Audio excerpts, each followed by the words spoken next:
Hey everybody, this is Todd at Driftwood Builders Roofing. This morning I'm going to talk a little bit about pipe flashings. So inside of that pipe flashing, which is a metal sleeve, there is a 2-inch PVC pipe, which is allowing the smells out from the bathroom, the pee trap, to get out. So when we redo a roof, we have to figure out how do we not get water in around that pipe. Well, there's basically two ways to do it. The way that we do it is that pipe flashing right there. That goes all the way around the pipe so you can't even see the pipe, and then tucks in at the top so it just is allowed to kind of stand there. The other way to do it, which is the way that we do not do it at Driftwood Builders unless we absolutely have to, this thing is called a 3-in-1 flashing.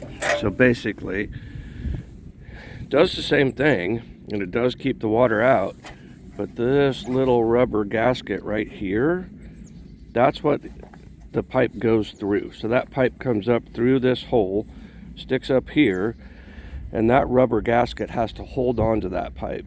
The problem with this is you get 10, 12, 15 years into a roof, Mother Nature has beat on this rubber enough to make it brittle and let go of that pipe, and then the water starts coming in. So the way that we do it with that metal flashing, it's never going to go anywhere. It's just allowed to stand there. There's nothing gripping the PVC pipe. In this case, 3-in-1 boot, it's going to have to grip that pipe, and it's going to have to last for 20 years, which is probably not going to do. So make sure you hire a company that's using a metal flashing instead of a 3-in-1 boot. That's Driftwood Builders Roofing.